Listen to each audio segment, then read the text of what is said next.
All right, if you want to learn how to sell face masks using Google Ads, I'm going to show you exactly how to do this. Face masks are in hot demand. Here's a very, very simple process on how to do it without using any Facebook ads, without coming up with any designs of your own. I'm going to show you exactly how to do that in this video.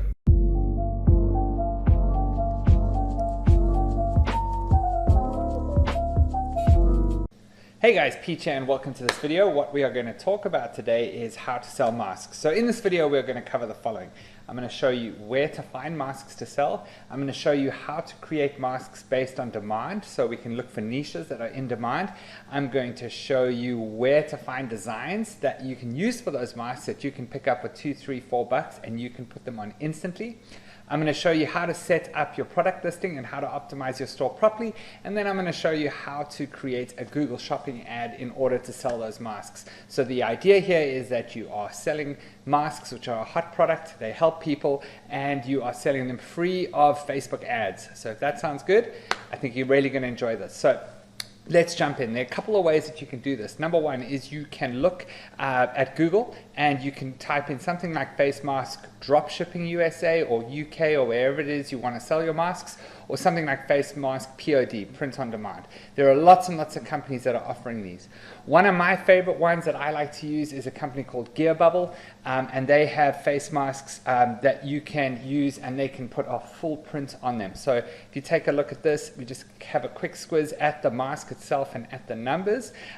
You can see that these masks, if you sell them for $99, you can make $13 profit per sale. Now that doesn't seem very much, but with something that's in such high demand, these really can fly off the shelf and you can make a nice pretty penny on these masks themselves. So that is a really nice little profit margin to work with. Gear Bubble is the company. So the next thing we need to do is figure out why people are buying masks and which niches they're buying them in. So what I like to do is come to my favorite keyword tool called SEMrush, and basically what we do is we do a little bit of digging and we try to find keywords that have a relatively high search volume that people are using to search for face masks.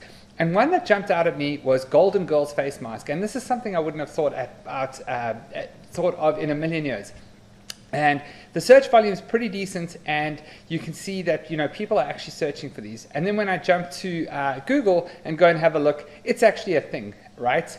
People do have Golden Girls face masks. Now, one thing I wanted to quickly put in there before you move on to the next step is there are certain keywords that you might find that are a little bit misleading.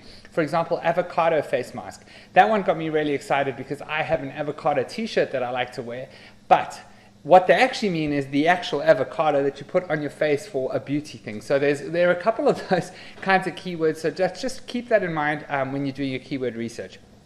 Cool, so once we've got our Golden Girls, or we've got our niche and we've got our root keyword to work with, then we need to go and find some designs. Now you can go to Fiverr and you can get someone to do a design for you. What I prefer to do is go over to Etsy and get pre-made designs that are ready to go. So what we do here is we come in and we go Golden Girls, and then we type in something like SVG, which is a file name, or PNG, or anything like that, and have a look at what they have. And you'll see they've got tons and tons of designs, pre-made designs that you can use. And any of these, or a lot of these, would be pretty good for a mask. And I think, someone wearing that mask, if someone saw this, they'd probably smile, right? And think it's quite a cool little design on a mask. So here's an example. This one has a bundle. It's $5, and you get all of these for $5, right? So that's a lot of different designs that you can test.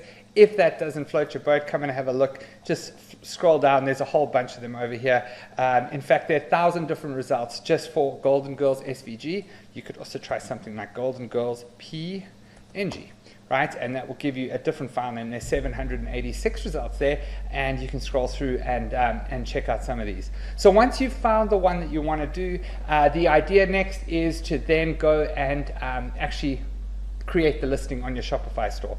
So what I do is I'll come to my Shopify store, and there are a couple of things to pay attention to. So obviously, one you need to do is, is upload the actual image of the face mask itself, right? So that you'll create it in Gear Bubble, and then, or whichever company that you're using for this experiment, and then you'll come and upload the product. But the most important thing really here is your title tag and your description.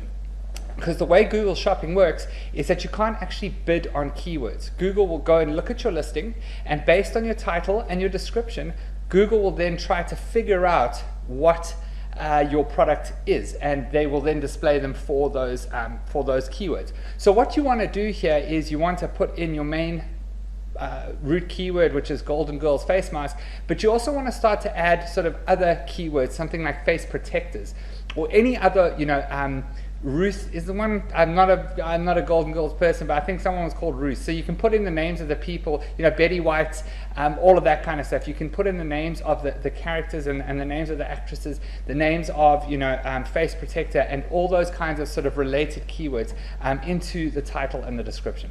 Alrighty, so once that is done, you want to come to your Google Shopping your Google ad account, and what you want to do then is create your first Google Shopping campaign. So what we'll do is we're going to say create campaign, and then you've got the option to choose which goal you want to do. So my personal preference is to test between no goal at all and sales. I can't actually really tell you that one works better than the other, but generally those are the two that I actually go for. So we're not going to create a goal for this campaign. The next thing we want to do is select Google Shopping, because that's what we want to do.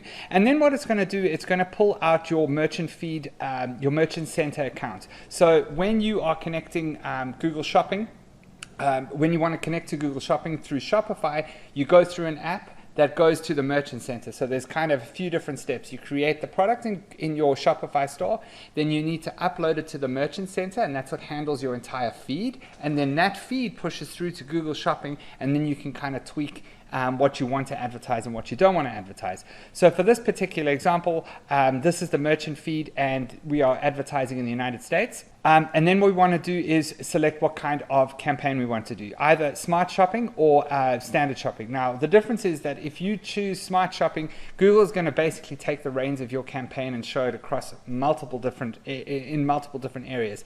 This does work in some instances, but it doesn't give you as much control as you want. It kind of gives it to Google and their AI, and they kind of just go with it. If you do standard Google Shopping, you have much more control over the campaign, and it's not as automated, but I find personally it works a lot better. So what we want to do then is click on continue. And then it comes into our Google Shopping campaign. So the first thing I like to do is, we need to give it a name. So I always say shopping at the beginning. You might be running search campaigns, you might be running Google Display Network campaigns, and putting that at the beginning of your title of the campaign gives you an idea of which sort of campaign it is. So shopping, and we're going to say Golden Girls Mask, and then it's going to ask you, how do you like to bid on this? So there is an option for enhanced cost per click. I kind of like to leave that on. I know a lot of people like to turn it off. Basically what that says is that, if Google feels like it's going to get a conversion, but you need to pay a little bit more per click, then it's going to bid a little bit higher. So if your cost per click is 75 cents per click, it could bid up to 80, 85 cents as well. So I kind of like to leave that on and just see what happens at the beginning. How much do you want to spend per day? This is completely up to you. Obviously, the more you spend, the quicker that this campaign is kind of going to get data and start running. But I understand everyone's on a budget, and you might just be testing this particular niche out. So start with anything above 10. I wouldn't really recommend too much below that. You won't get that much traction.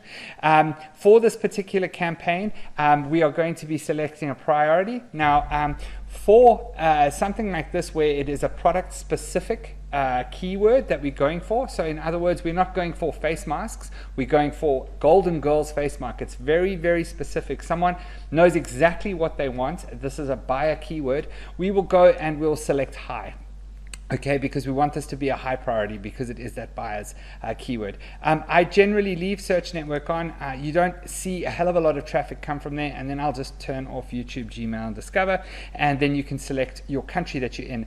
One thing to remember, and this is a very odd setting in my opinion, is that if you come here and you click on location options, it'll say presence or interest. So it'll say people who are actually interested in the United States, whatever the hell that means. What I really want is people who are in or regularly in that target location. So this is just Google Shopping, or Google trying to broaden the net, so to speak, to find you more customers potentially. But what I find happens sometimes is that kind of dilutes the customers. We actually want really, really specific laser targeted people, and this is one thing that we can do. So once that's done, we click on save. And then we're going to come down here and it's going to say product shopping or showcase shopping. We always do product shopping for these campaigns. And then we're going to say main, I'm going to say golden girls. And then it's going to ask you how much would you like to bid per click. So generally with Google Shopping, especially in the US and in the UK, we'll start at 50 cents or 50p. I know they're not exactly the same, but that's kind of where I'd start. If you find that your campaign is running and you are not getting the clicks that you want to, what you need to do is you need to go and raise that bid to 75 cents, maybe up to $1. That doesn't necessarily mean that you're going to pay $1, but what that does do is that really kind of gives you some sort of room to try and get your product within that top 3 or that top 5 of those campaigns, because that's really where you want to be. You want to be in the top 3 or top 5. So when someone types in Golden Girls face mask, yeah, you want to be right up there. You don't want to be buried far down, because you're not going to get many impressions and clicks, and it's kind of a waste of time, right? We want to make money here. So we're going to put 75 cents for this to start with, and then I'm going to click on save. Okay, so there's one more little thing that you need to do once this is done, right? So if you have a feed that has a whole lot of products, so you've got a shop that's say got 200, 300 products. I think this one has something similar to that. What you're going to need to do is you're going to have to come in and pull the product out that you want to target, right? So there are a couple of ways you can do this. You can do this through an app, but I'm just going to show you how to do it through Google Shopping, just so that you have an idea of how that works. We're going to come and click on the plus, and it says add subdivision, right? So from there, what we can do is click here and say item ID. And you'll notice this pulls out all the items separately. So now we can edit them separately rather than per category. And we scroll just down here, and we're going to select them all, and we'll come down here and we'll say save without editing bids. And then what you can see is all the products that we have in this feed are now separate, right? Rather than all under one product. So now we can go and exclude whichever ones we want to do. Say we wanted to exclude all of these, we can say edit and exclude, and then those wouldn't show. So the idea really is that we can now zero in on the exact targeted products that we want to show, i.e. the Golden Girls face mask. You might have Betty White face mask in there as well. You might have a number of other ones that kind of complement this, that you could, and this is the way you would play around with this. Okay, so that's exactly the process of going through finding a supplier, all the way to finding demand, finding the keyword, then finding the designs, uploading that onto Shopify, and then bringing that through to your Google Shopping in order to drive laser targeted traffic to your masks.